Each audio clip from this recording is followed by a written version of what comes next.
Kuva ku matariki ya 10 gushika ku itariki 13 z'uku kwezi kwa Kigarama uno mwaka w'ibihumbi 2024 muri komine ya Kera ya Rugombo na Mugwi haratunganijwe inyigisho zijanye no gutunganya imigambi yo kurima no korora kijambere kubahoze ku rugamba. Umunyamabanga ajejwe gukurikirana abahoze ku rugamba muri komine yagutse ya Cibitoke Ndabagirire neza Desire aratwiganira ibijanye nico gikogwa.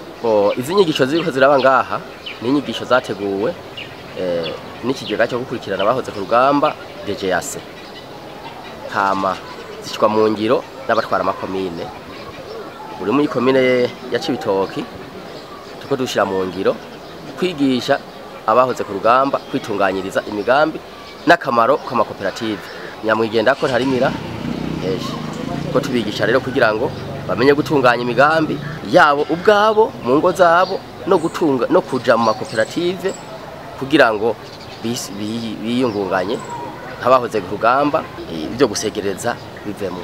Harimwo n'abene gihugu basanzwe bariko barifadikanya n'abahoze ku rugamba mu gukurikirana izo nyigisho. Bajya ba mama mwabonyemwo nabahoze ku rugamba mugabo harimo n'abene gihugu bashimye kwifatanya nabo kubera izi nyigisho siza bahoze ku rugamba gusa bonyene n'abene gihugu begereye hafi baraza kwitwiga inyigisho kuko aho bazokora amakoperative bazokora yabahoze ku rugamba gusa bonyene n'abene gihugu babegereye bazokwifatanya nabo kuko twese turwanya umwe bariko biga ubworozi korora kijambere n'uburimyi kijambere. Mu bahoze ku rugamba haritezwe akarusho kuko benshi ntibatahura akamaro ko gukorera mu makoperative. Ndiko ndaraba mu bahoze ku rugamba abenshi ntibatahura uburimyi carico cyangwa ubworozi carico ariko ndabibona ko akarusho karimwo kuko n'amakoperative ntibavyumva babwiye koperative ntibavyumva bumva mengana amahera yabo agiye kuribwa ariko ntibari bazi ko hari akamaro ko gukorera mu makoperative bivanye nuko twababwira amakoperative bagaca babona bomenga amahera yabo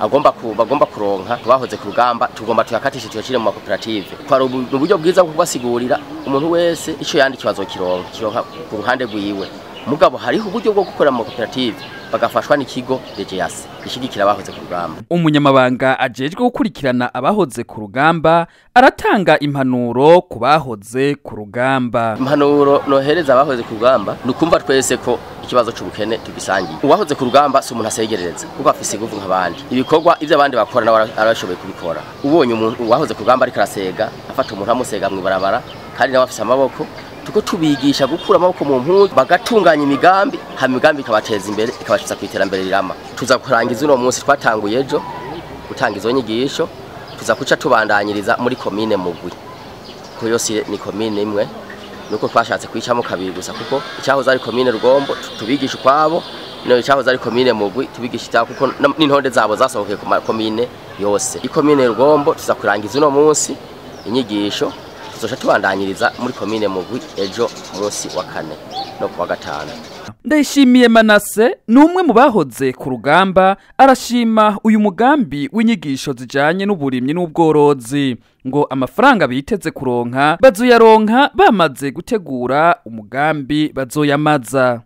Turakenguruka kwizi nyigisho nizidutegura mu buryo tugiye kuronka amafaranga kugira bizodufashe gutera imbere kuko twe tubijanye tutafashe inyigisho tuyarose tutafashe inyigisho twe twoyakoresha ko twumva twigomba ariko ziko ziradufasha inyigisho ikintu nakuyemo nuko ndose amafaranga namaze kubona ko batwigije uburimyi bworozi byose babitwigishije umuntu azohitamo ico yokorora ico ubona wokorora kugira akamaro ico utora mu cyo mugambi mukora.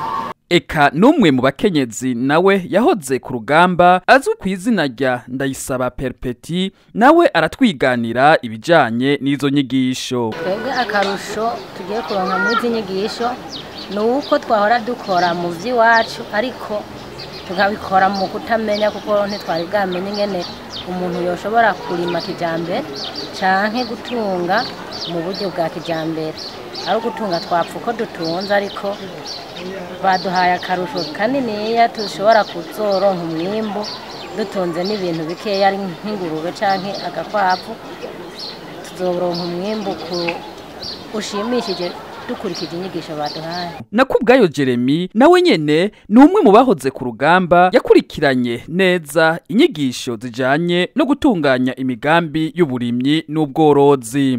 Aratwiganira uko abona izo nyigisho n'akarusho biteze muri izo nyigisho. Zaruguruye abahoze ku rugamba kandi bazakiranye umunezero mwinshi. Mbere n'ikimenyimenyi umunsi ugira kabiri nuko muza kubyibonera baza kubona ko bitavye ari benshi cyane kubera ko n'inyigisho z'akanovera inyigisho zo gukarisha ubwenge benshi muri bo nta byo twize ntavyo bari basanzwe bazi mugabo baramenye ko bashobora kurima ko bashobora korora ubworozi butandukanye. Rero n'inyigisho vraiment zaje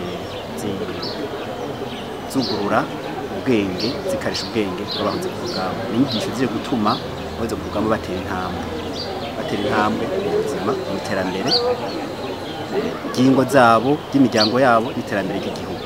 Impanuro bwa mbere notekereje abahoze ku rugamba nuko bumva mu byo kuba nyamugendako kubera yuko inyigisho zije zitwereka ku byo gukorera hamwe. Iyo abantu rero basangiye ingorane iyo bagiye hamwe biraborohera cyane kuba basangiye ingorane bituma bumvikana bakanywana bakagira ubumwe. Ikindi kandi abantu bakoreye hamwe ico umuntu umwe atoshobora yari benshi baragishobora. Abahoze ku rugamba bose bakaba basaba abasanzwe babakurikirana ko batobibagira ahubwo bakomeze kubaba hafi bongere babaherekeze mu bikorwa byo kwiteza imbere. Mu kurangiza tubamenyesha ko abahoze ku rugamba bariko barahabwa inyigisho zijanye no gutunganya imigambi yo kurima no korora kijambere kugira amafaranga bagiye kuronswa bazoyaronke bafise ico bayakoresha. Izo nyigisho zikaba zariko zirahabwa abahoze ku rugamba bo muri komine ya Kera ya Rugombo na Mugwi. Ewe ijwi ry'ugwaruka nta butokumviriza Wavreb ijwi ry'ugwaruka FM.